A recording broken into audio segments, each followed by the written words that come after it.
মদন বাবু, মদন বাবু, মদন বাবু, মদন বাবু,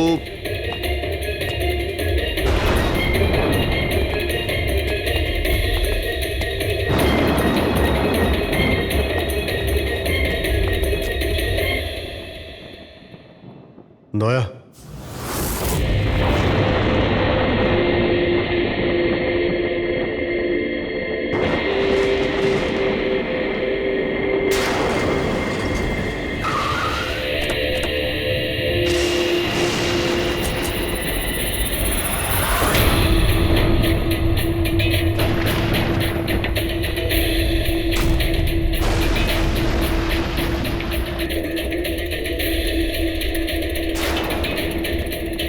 মদন বাবু, এই কে, এই কে এখানে?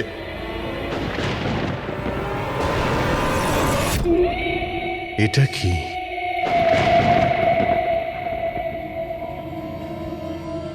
পুতুল?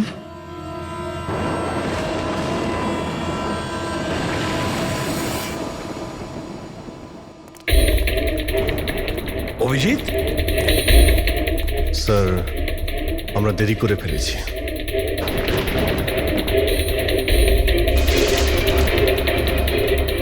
মাই গড,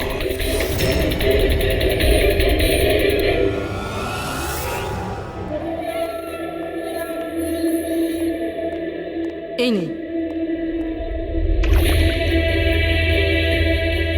আস্তে আস্তে আস্তে।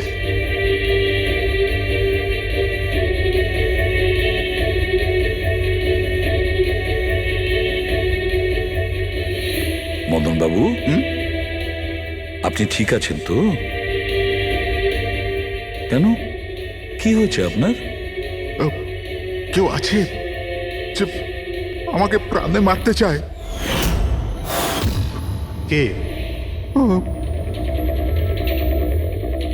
ও আমার আশেপাশেই আছে। আমাকে কখনো একলা ছাড়ে না। হয়তো এখনো আমাকে দেখছে, শুনছে। দেখুন মদন বাবু, একদম চিন্তা করবেন না, আপনার কিচ্ছু হবে না, আমরা আছি না? মদন বাবু, আপনি কার কথা বলছেন? কে কে আপনাকে বিরক্ত করছে? পুতুল, কাঠের পুতুল। কাঠের পুতুল? হ্যাঁ। না মানে ওটা ওরকম নয়, যারা কথা বলতে পারে না, অন্যের ইশারায় নাচে। এই কাঠ পুতুলগুলো কথা বলে, কথা বলতে পারে, নিজেরা চলে চলে ফিরে বেড়ায়।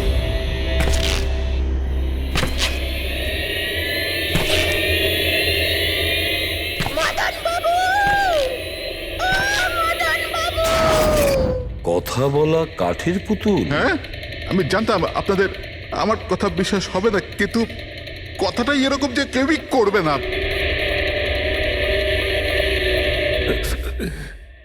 স্যার, আপনি এরকম কোনো পুতুলের ব্যাপারে শুনেছেন কখনো?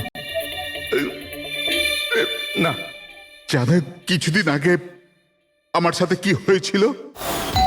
ওই দিন আমার জন্মদিন ছিল, ঘরের বেল বাজলো, তো আমি ভাবলাম যে আমার বন্ধুরা আমার সঙ্গে দেখা করতে এসেছে।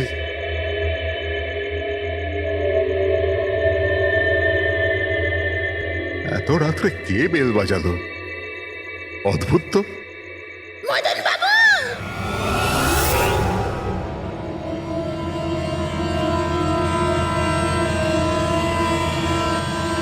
কে? দেখতে পাচ্ছেন না? আমি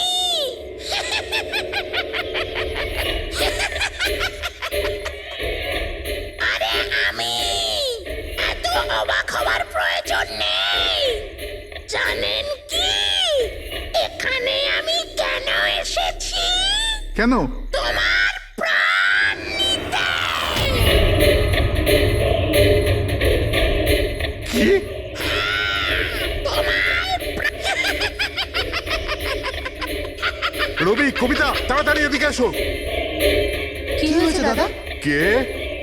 এ এ পুতুলটা এটা বলছে যে এ আমার প্রাণ নিয়ে নেবে। কি? হ্যাঁ দাদা, এটা একটা নির্জীব পুতুল। হ্যাঁ, ওটাই তো। তো এটা আপনার প্রাণ কি করে নেবে? দাদা, তুমি আমাদের সাথে মজা করছো? হ্যাঁ, না, তোমরা কি বলছো রবি? আমি এরকম অদ্ভুত মজা কেন করব, তাও আজকের দিনে? আরে আমি নিজে শুনেছি যে ও বলল যে ও মেরে ফেলবে এক আমাকে। মিনিট, আমি দেখছি। কি? আস্তে আস্তে রবি। শান্ত হন।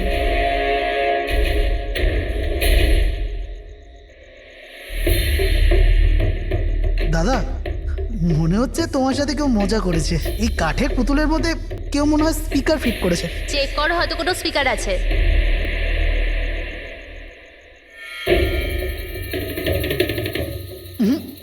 না, এখানে তো কিছু নেই। এখন কোথায় ওই পুতুলটা? কি করে থাকবে? আমি ওই সময় ওকে একদম ভেঙে চুরে জ্বালিয়ে দিচ্ছি, শেষ করে দিয়েছি। হুমকি দিচ্ছিল আমাকে। ওকে আমি কিভাবে এমনি ছেড়ে দিতাম? আপনি কি সত্যিই দেখেছিলেন? হ্যাঁ, আমি মদনবাবু, এটা হতে পারে যে আপনি কোনো স্বপ্ন টপ্ন দেখেছিলেন। না, আমি দেখেছিলাম ও একলা। আমি আর একবার নয়, এরকম আমার সাথে বেশ কিছুদিন পর। আমার মনে হয় মদন বাবুকে মারার সব থেকে ভালো উপায় এই যে ওনার বুকে ছুরি ঢুকিয়ে দিয়ে। এতে তো পুরো মেঝে রক্তে খারাপ হয়ে যাবে। সবচেয়ে বেস্ট উপায় হলো মদনবাবুকে বিষ দেওয়া হোক। একটা কাজ করা যাক, কেননা ওনার গলায় টিপে দেওয়া যাক। তো আপনি বলে দিন মদনবাবু, আপনি কিভাবে আপনার মৃত্যু হওয়া পছন্দ করেন? মদন বাবু, কোথায় যাচ্ছেন?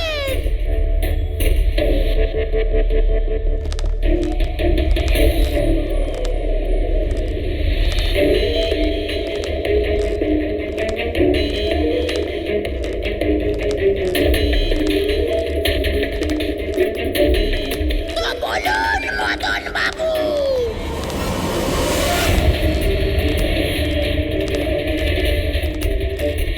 কিভাবে আপনি মরতে চান?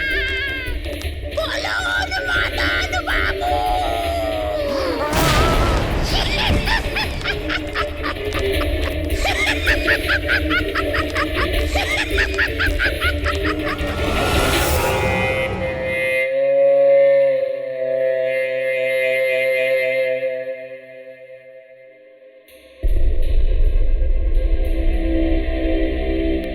সত্যি মদনবাবুর প্রাণ সত্যিই সংশয় ছিল। উনি সত্যিই বলছিলেন, কোনো ভ্রম ছিল না। এর মানে স্যার, মদনবাবুর খুন এই পুতুলটা করেছে? কি যে বাজে কথা বলো না। পুতুল আবার খুন করতে পারে নাকি? তাহলে স্যার, খুনটা করলো কে? সেই ফেডরিক, যে কাঠের পুতুলের খেলাটা ভালো করে জানে। যখন আমরা এখানে এসেছিলাম তখন এই পুতুলটার হাতে এই ছুরি ছিল। সমস্ত প্রমাণ তো এর দিকেই আঙুল তুলছে। তাহলে খুন এই করেছে। দাদা, দাদা, প্লিজ প্লিজ, দাদা। স্যার, এই পুতুলটা খুন করেনি। এক মিনিট, আপনারা কে? স্যার, আমি কবিতা, ওনার স্ত্রী। আর ইনি মদন দা, ওনার বড় ভাই। উনি হলো রবি। তাহলে আপনারা এতক্ষণ কোথায় ছিলেন, কি করছিলেন? স্যার, আজ আমাদের ম্যারেজ অ্যানিভার্সারি, সেজন্য আমরা বাইরে ডিনার করতে গেছিলাম।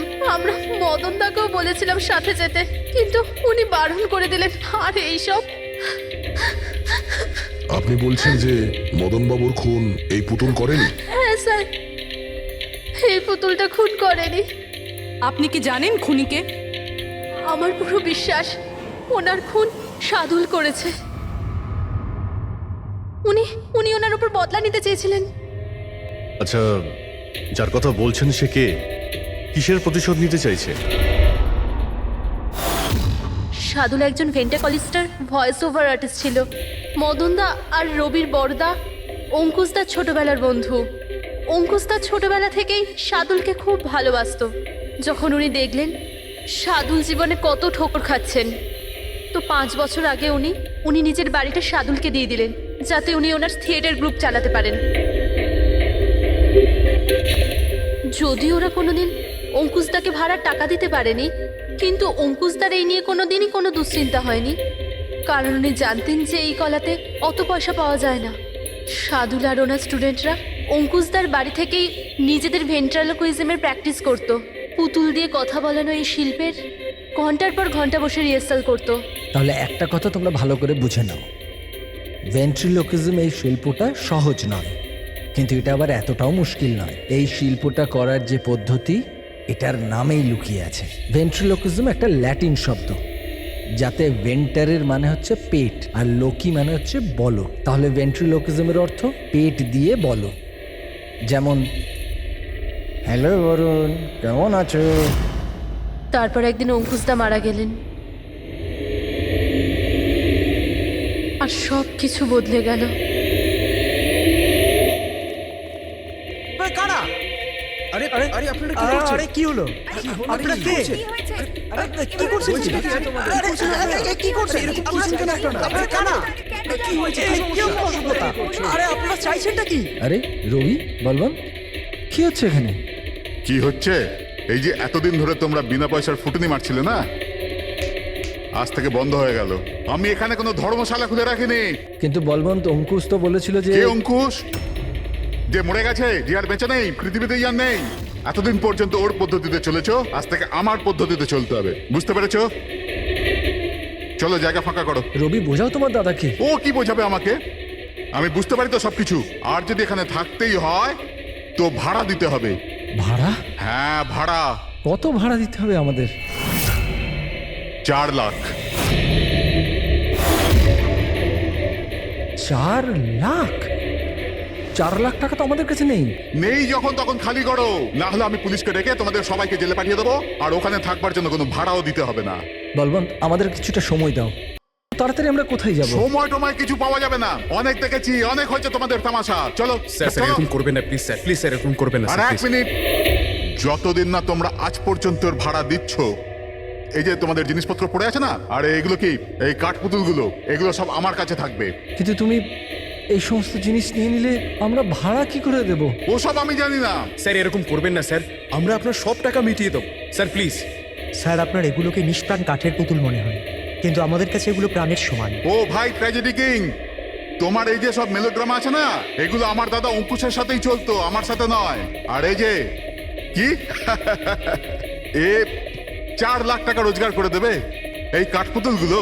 আরে 4 লাখ কি, 4,400 টাকাও রোজগার করে দিতে পারবেন এই কাঠপুতুলগুলো। জানো কেন?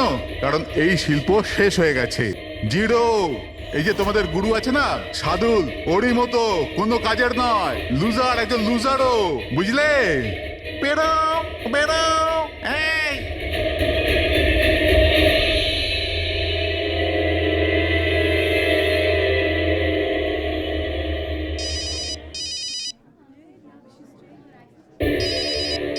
এও না। কে দাদা? আবার কে? সাদুল বারবার আমাকে এভাবে ফোন করে হুমকি দিচ্ছে। আমি দেখছি। হ্যালো। আমি আসছি তোকে মারতে। এবার তোর জীবন কিছুদিনের অতিথি মাত্র। হ্যালো দাদা, আমার মনে হয় আমাদের পুলিশ স্টেশনে যাওয়া উচিত। পুলিশ ডিপার্টমেন্টে আমি একজনকে চিনি, হয়তো ও আমাদের সাহায্য করতে পারে। হ্যাঁ দাদা, আমি এটুকু বিশ্বাস করতে পারিনি যে এই সাদুল এত বড় পাগল হবে। আমাদের পুলিশের কাছে যাওয়া উচিত। কোনো লাভ নেই। এই সাদুল নিজের মোবাইল থেকে ফোন করছে না, কোনো ল্যান্ডলাইন নাম্বার থেকে করছে। Landline number? আমি খোঁজ নিচ্ছি নাম্বারটা কোথাকার। কি? এটা কি বলছো তুমি? হ্যাঁ, ঠিক বলছি।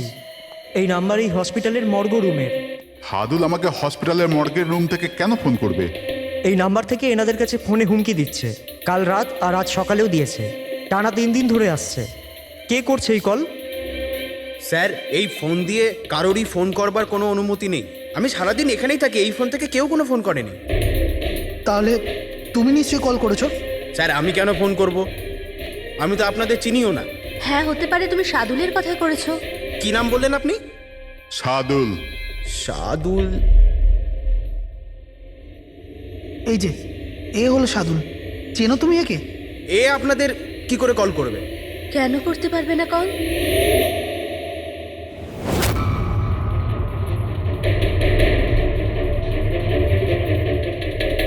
এ কিভাবে হয়ে গেল? সাদুল 3 দিন আগেই ইনি মারা গেছেন, তাহলে ইনি ফোন কি করে করবেন? কিন্তু এর মৃত্যু হলো কিভাবে? ইনি ড্রিঙ্ক করেছিলেন, একটা গাড়ি এনাকে উড়িয়ে দিয়ে চলে গেছে, ওখানে ওনার মৃত্যু হয়। যদি ও এখানে মরে পড়ে আছে তো আমাকে হুমকি দিয়ে ফোন কে করছে?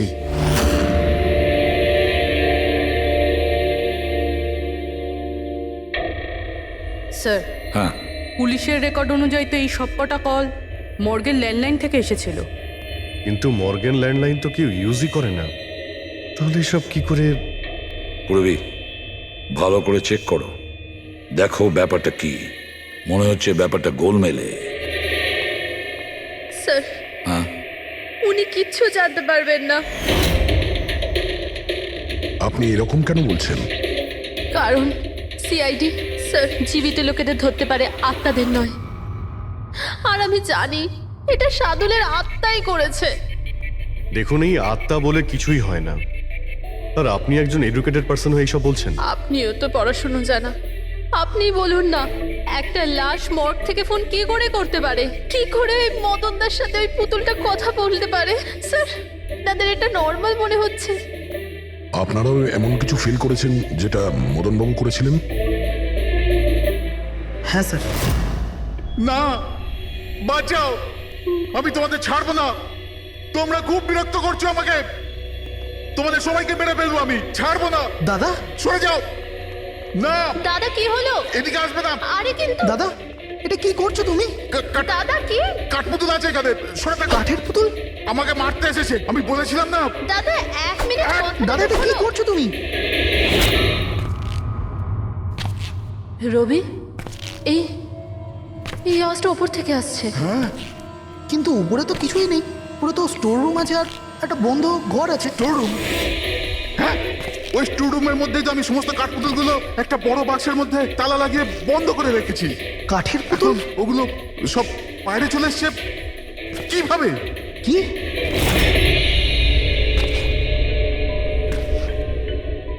দাদা তুমি তুমি ভয় পেও না, এসো উপরে এসো। রবি, কিন্তু চলো আস্তে আস্তে সামলে।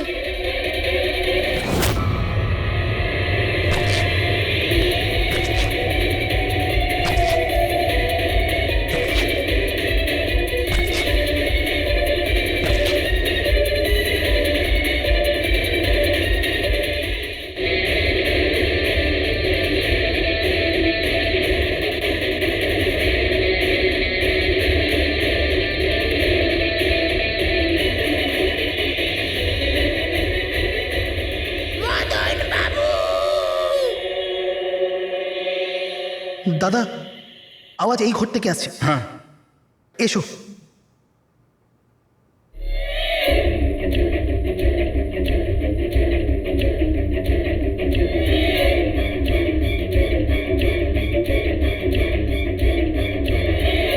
মদন বাবু,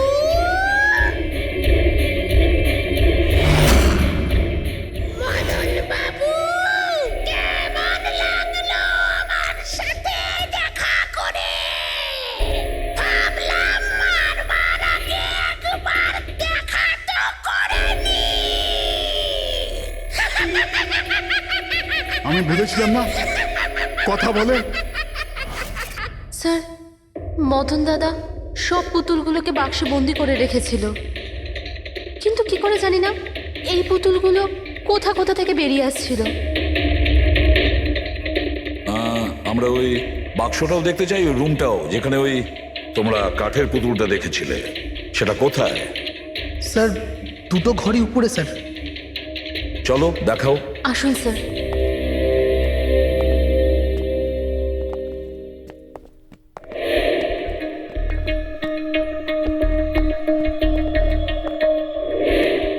পায়ের আওয়াজটা আমরা করিডোরে শুনেছিলাম, আর ওই পুতুলটা আমরা এখানে এখানে দেখেছিলাম স্যার।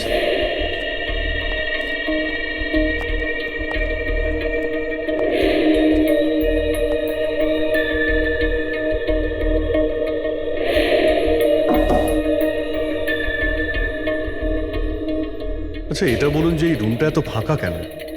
স্যার আমি ভেবেছিলাম কি এখানে ট্রেডমিল আর বাইসাইকেল রাখবো, একটু এক্সারসাইজ করব, কিন্তু সময় পাইনি।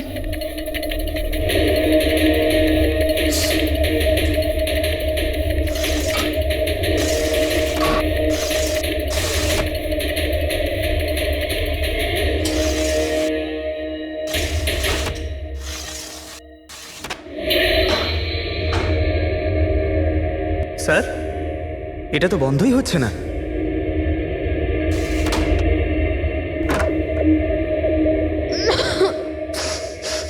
আসুন স্যার। স্যার এই ওই পেটিগুলো যেখানে পুতুলগুলো বন্ধ করা আছে। একটু লাইটটা অন করবেন? হ্যাঁ।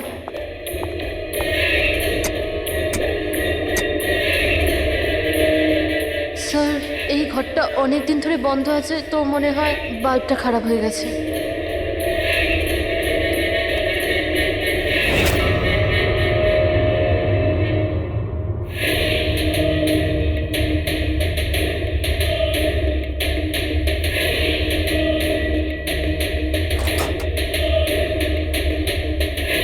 স্যার, প্রত্যেকটা বক্সে তালা লাগানো আছে।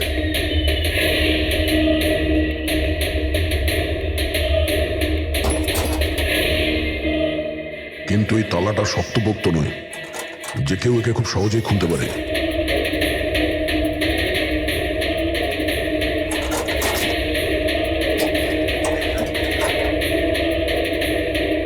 এতগুলো পুতুল,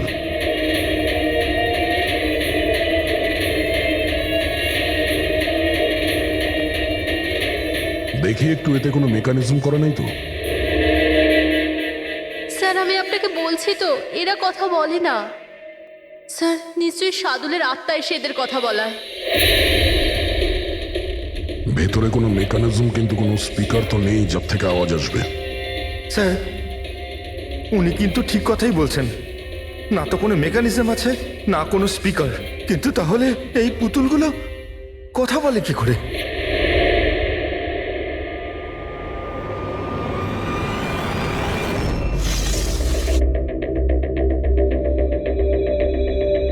লকটা কি খারাপ? লোকটা খারাপ স্যার। এখান থেকে তো সহজেই কেউ ভিতরে ঢুকতে পারে। সিঁড়িও রয়েছে আর পাইপও রয়েছে, যে কেউ সহজেই ঢুকতে পারে। আর যে সহজে এই রুমে ঢুকতে পারে সে বাক্সতে বন্ধ থাকা কাঠের পুতুলগুলোকে উঠিয়ে বাইরে যে কোনো জায়গায় রাখতে পারে, যেভাবে এখানে রাখা ছিল তোমাদের ভয় দেখানোর জন্য। স্যার মানে মানে এটা কোনো আত্মা নয়। আরে ওই আত্মার কথা ছাড়ো তো, আত্মা হয়ই না। এটা সেই হতে পারে এই বাড়ির প্রত্যেকটা কোণা সে চেনে, প্রত্যেকটা কোণা। আর তাছাড়াও কাঠের পুতুলের ব্যাপারেও খুব ভালো মতো জানে। আর এরা হতে পারে সাদুলের স্টুডেন্ট। সাদুলের স্টুডেন্ট। খোঁজ নিয়ে দেখতে হবে যে সাদুলের স্টুডেন্টস এই মুহূর্তে কোথায় আছে আর কি করছে। হাই, আমার নাম হলো ফ্রিডা। আমার নাম দীপেশ। আমার নাম হলো তরুণ। আর আমার নাম লোচন।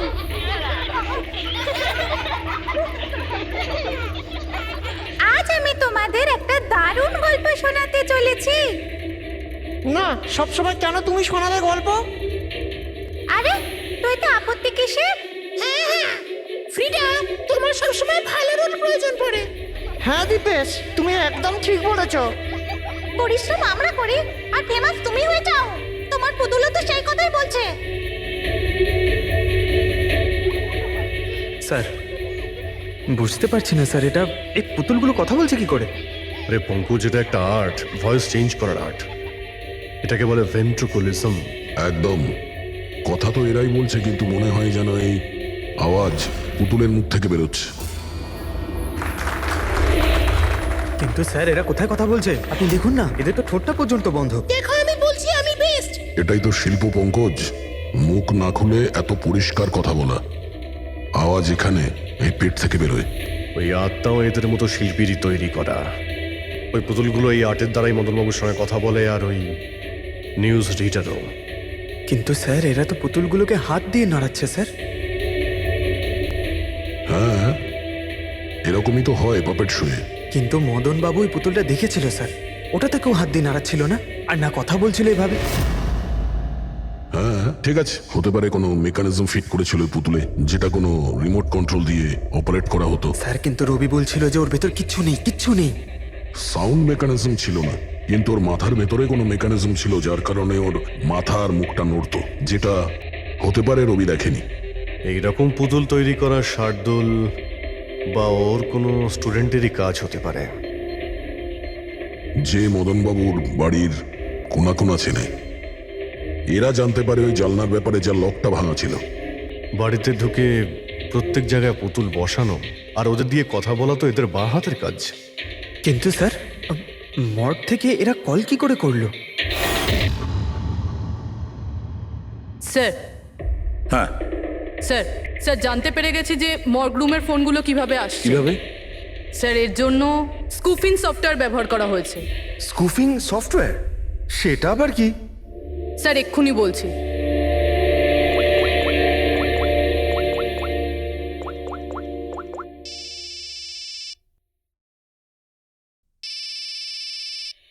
কি যন্ত্রণা! আমার ওয়াইফকে এখনই ফোন করতে হলো। হ্যাঁ স্যার, আমি কারেন্টের বিলটা দিতে না আবার ভুলে গেছি। মনে হয় লাইনটা কেটে দিয়ে গেছে। আমাকে বকবে বলেই ফোনটা করেছে। ফোনটা তোলা ঠিক হবে? ধরো, যাও তাড়াতাড়ি কথা বলে নাও। হ্যালো, হ্যাঁ আমি বাড়ি ফেরার সময় কারেন্টের বিলটা দিয়ে বাড়ি যাবো। রেডি স্যার, এইবার কারেন্ট কেটেই যাবে। আরে পুরবি, তুমি ফোন করেছিলে? কিন্তু এটা তো আমার ওয়াইফের ফোন নাম্বার। পুরবি, এটা করলে কি করে? স্যার এটাই তো এই সফটওয়্যারের বিশেষত্ব। ফোন যেখান থেকেই করো, নাম্বার সেটাই দেখাবে যেটা আপনি চাইবেন। কিন্তু পুরবি, তুমি এই সফটওয়্যারটা পেলে কোথা থেকে? স্যার সাইবার ইউনিট থেকে নিয়েছি। আর স্যার এর সাহায্যে শুধু নাম্বারই নয়, বরং কোনো মানুষ তার লোকেশন পর্যন্ত ভুল বলতে পারে। ওরে বাবা রে! স্যার, ভীষণ বিপজ্জনক সফটওয়্যার কিন্তু। খুনি মর্গের নাম্বার এই জন্যই ব্যবহার করেছে যাতে আমরা ভাবি এই পুরো ব্যাপারটা সাদুলের আত্মা করেছে। সাদুলের আত্মার কাজ। আচ্ছা বাচ্চারা, তোমাদের সঙ্গে দেখা করে খুব ভালো লাগলো। পরের বার আবার দেখা হবে। বাই সাবধানে যাও তোমরা। Bye bye bye bye bye. হ্যাঁ বলুন, কিভাবে আমি আপনাদের সাহায্য করতে পারি? হ্যাঁ, তোমরা সাহায্য না করলে আর কে করবে? আসলে আমরা এটাই জানতে চাই যে মদনবাবুকে ভয় দেখানোর প্ল্যান তোমাদের মধ্যে কে করেছিল? আমরা ঠিক বুঝলাম না। আচ্ছা, তোমরা কিছু বুঝতে পারলে না? হ্যাঁ, না স্যার, আমি বুঝতে পারলাম না। আমি নির্দোষ। খুব হাসি পেল। হ্যাঁ, একটা লোক মারা গেছে আর তোমাদের সবার হাসি পাচ্ছে। মৃত্যু? কার মৃত্যু? মদন বাবুর খুন হয়েছে ওনার।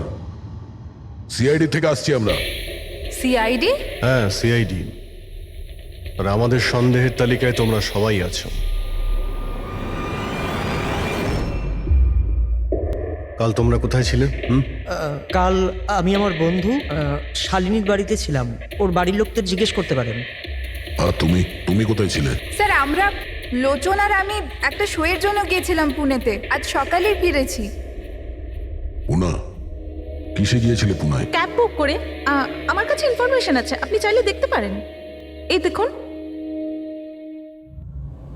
কি ব্যাপার, এত ঘামছো কেন তুমি? হ্যাঁ, কাল রাতে তুমি কোথায় ছিলে? স্যার, ওই আমি বলছি, তুমি কাল রাতে মদনবাবুর বাড়িতে ছিলে কিনা? হ্যাঁ ছিলাম ওখানে, কিন্তু আমি কাউকে মারিনি। তাহলে ওখানে কি করতে গিয়েছিলে? হ্যাঁ স্যার, আমি তো শুধু মদনকে শিক্ষা দিতে চেয়েছিলাম, যেটাও সাদুল স্যারের সাথে করেছে খুব খারাপ করেছে। আর হ্যাঁ, আমাদের মাঝে আজ যে সাদুল স্যার নেই তার একটাই কারণ, সে হচ্ছে মদন। ওনার জন্যই উনি মদ খাওয়া শুরু করেছিলেন আর সময়ের আগে মারা গেলেন। তোমরা ভেবেছো খুনের বদলা খুন? না না স্যার, আমরা শুধু ওনাকে ভয় দেখাতে চেয়েছিলাম। গৌরবের প্ল্যান ছিল এটা।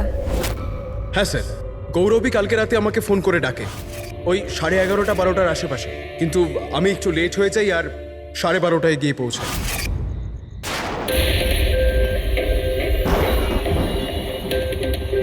আজ তো এমনিতেই অনেক লেট হয়ে গেছি, মেরেই ফেলবে গৌরব আমাকে। চলে গেছে হয়তো ভিতরে, এবার ওকে ইশারা কি করে করবো?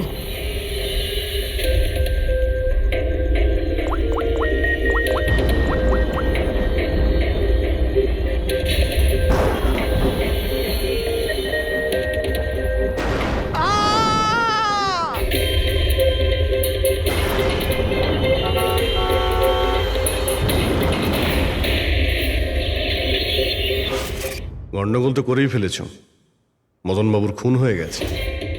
স্যার, আমার এই খুনের সাথে কোনো রকম সম্পর্ক নেই। আর গৌরবের? স্যার, এটা তো গৌরবই বলতে পারবে, তাই না? ঠিক আছে, গৌরবকে ডাকো। কোথায় ও? গৌরব তো এখন গোয়াতে আছে। গোয়া? গোয়াতে কেন? স্যার, এটা জানি না। ওকে কিন্তু বাঁচানোর চেষ্টা করবে না, নাহলে তুমি ফেঁসে যাবে, বুঝেছো? না স্যার, এরকম ব্যাপার নয়। কালকে রাতে যখন ওকে আমি ফোন করি তখন ওর ফোন বন্ধ ছিল। আজকে সকালে মেসেজ আসে আমার কাছে। মেসেজ দেখা তো। স্যার, কাল রাত্রে যেটা হয়েছিল সেটা হওয়ার কথা নয়। আমি গোয়া পৌঁছে গেছি কিছুদিন গা ঢাকা দেওয়ার জন্য। কিন্তু এ গোয়াতে কখন পৌঁছলো আর কিভাবে? যখন আমরা ক্রাইম সিনে পৌঁছেছিলাম তখন তো ও ওখানে ছিল না। হ্যাঁ, যদি আমরা এটাও ভেবে নিই যে যখন আমরা ওখানে পৌঁছলাম তার ঠিক আগে ও ওখান থেকে বেরিয়ে গেছে, তাহলে ও গোয়া কি করে পৌঁছবে? খুন হয়েছিল রাত 1টার সময় আর তারপরে আমরা ওখানে পৌঁছেছি। ফ্লাইট নেই গোয়া যাওয়ার জন্য। স্যার, হতে পারে ফ্লাইটে না গিয়ে বাসে বা গাড়ি করে গেছে হয়তো। না পঙ্কজ, ড্রাইভ করে গোয়া পৌঁছতে মিনিমাম 12 ঘন্টা লাগে, আর এই মেসেজটা এসছে সকাল 9টার সময়। মানে গোয়া পৌঁছানোর আগেই ও মেসেজ করে দিয়েছে যে ও গোয়া পৌঁছে গেছে। পঙ্কজ, খোঁজ নিয়ে দেখো যে গৌরবের ফোনের লাস্ট লোকেশন কোথায় দেখাচ্ছেন। তুমি গৌরবের নাম্বারটা দাও। আচ্ছা, ঠিক আছে, থ্যাংক ইউ। স্যার, স্যার গৌরবের শেষ লোকেশন ছিল ওই মদনবাবুর বাড়ি, আর কাল রাত 11:30টার সময় ওর মোবাইল বন্ধ হয়েছে। 11:30? Hello, thank you sir. Gaurav নামের কোনো ব্যক্তি গোয়ার কোনো ফ্লাইটেই ছিল না, না আজকে সকালে না কাল রাতে। আর তাছাড়া স্যার, একে কোনো এয়ারপোর্টে সিসিটিভি ফুটেজেই দেখা যায়নি। মানে আমাদের সন্দেহ একদম ঠিক, গৌরব এখানেই আছে। তাহলে ও বা অন্য কেউ ওর ফোন থেকে এই মেসেজটা পাঠিয়েছে যে ও গোয়া চলে গেছে। কিন্তু স্যার, কেউ এরকমটা করবে কেন? সেটা তো আমি জানি না ফ্রেডি, কিন্তু একটা কথা আমি বুঝতে পারছি না, গৌরব তো চাইলে যে কোনো সময় মদনবাবুকে মারতে পারতো। এসব নাটক করার কি প্রয়োজন ছিল? আর ওরা 4 জন এই কাঠপুতুলের খেলাটাই বা কেন খেলছিল? আর ও যদি মদনবাবুকে মেরেই থাকে তাহলে ওর 4 জন বন্ধুকে কেনই বা বললো না? সন্দেহটা আমার এইখানে। এর একটাই কারণ বস, হতে পারে গৌরবকে তাড়াহুড়োতে মদনবাবুকে মারতে হচ্ছে যখন ও ধরা পড়ে যায়, আর না হলে খুনি গৌরব না অন্য কেউ। স্যার, খুনি যদি অন্য কেউ হবে তাহলে গৌরব কোথায়? হতে পারে খুনি গৌরবকে মেরে গায়েব করে দিয়েছে, আর আমাদের সামনে এমন প্রমাণ ফেলে দিয়েছে যে আমাদের মনে হয় যে ও পালিয়ে বেড়াচ্ছে, গোয়াতে আছে ও। এই লোকটা ভাঙা রয়েছে। এই জানলা দিয়ে গৌরব আর ওর বন্ধুরা ভিতরে আসতো আর মদনবাবুকে ভয় দেখাতো। আর এই গৌরব কাল রাতে এখানে এসেছিল, তারপর থেকেই গায়েব হয়ে গেছে। তাহলে হতে পারে ওর সঙ্গে যা হয়েছে এখানেই হয়েছে। কিন্তু ওর সাথে যদি এখানে কিছু হয়ে থাকে তাহলে কিছু না কিছু তো ট্রেসেস পাওয়া উচিত। তাহলে একবার টেস্ট করে দেখা যাক। রবি, স্যার,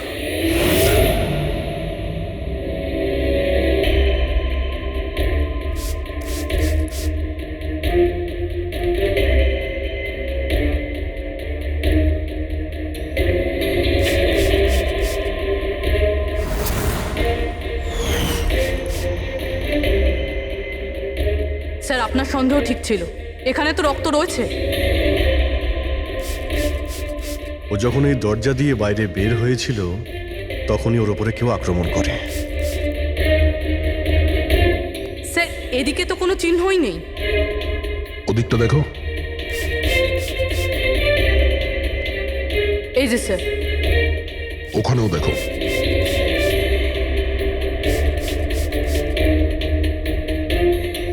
ও, তার মানে হামলা করার পর গৌরবকে টেনে হিচড়ে স্টোর রুমের কাছে নিয়ে আসা হয়েছে।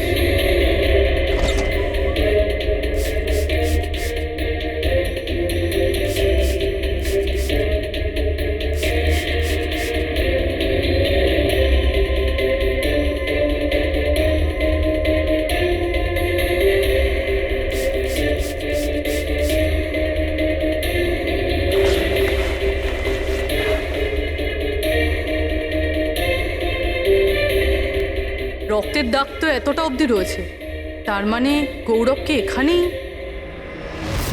আর আমরা এখানে এলাম কিন্তু আমরা জানতেই পারলাম না। আর তারপরও গায়েব হয়ে যায়। মনে হচ্ছে এখন বডিটাকে কোথাও পুঁতে দিচ্ছে এই বাড়ির লোকেরা।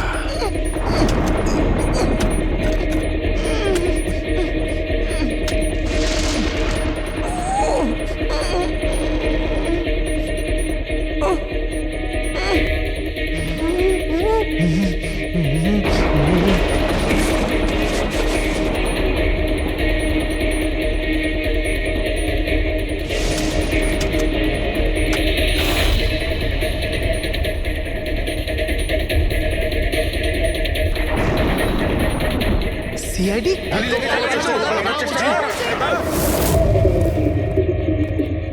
সরে যাও পিছিয়ে যাও। স্যার। হ্যাঁ, জীবিত আছে। তাড়াতাড়ি হসপিটালে নিয়ে যাও। তোমরা কবর দিতে চাইছিল ওকে? হ্যাঁ, কিন্তু আপনি কি করে জানলেন আমরা এখানে? আজকাল মোবাইলের মাধ্যমে আমরা অপরাধীকে ধরে ফেলি।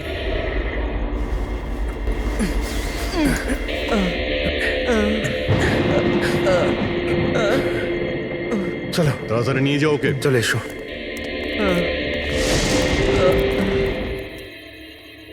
ওই স্বার্থপর আর লোভী মানুষটার মরে যাওয়াই ঠিক ছিল। অঙ্কুশদা মারা যাওয়ার পর মদনদা নিজেই সব প্রপার্টি দখল করতে চেয়েছিল। আমরা কি পেতাম? লবণঙ্গা। আমরা এই প্ল্যানটা তখন বানালাম যখন বাড়িতেও ওই কাঠপুতুলের ঘটনাগুলো ঘটছিল। আমরা জানতাম স্যার কোনো আত্মা টাত্মার চক্কর নয়। এই জন্যই আমরা এক রাত জাগলাম যাতে এই পুতুলটার রহস্যের পর্দা খুলতে পারি। আর তারপরে তোমরা গৌরবকে ধরে ফেলো। হ্যাঁ,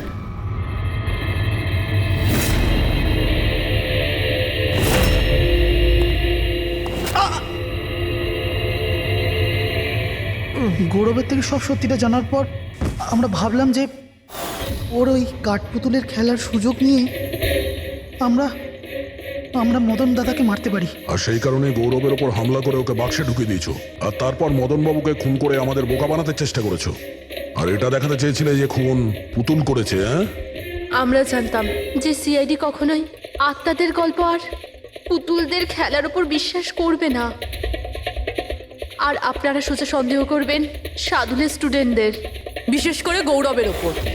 আর আমাদের মিসলিড করার জন্য গোয়ার ওই মেসেজ পাঠিয়ে দিলে। হ্যাঁ, আমরা ভেবেছিলাম যে আপনারা সারা জীবন ধরে গৌরবকে এখানে ওখানে খুঁজতে থাকবেন আর আমরা ওকে মেরে এখানে পুঁতে দেবো।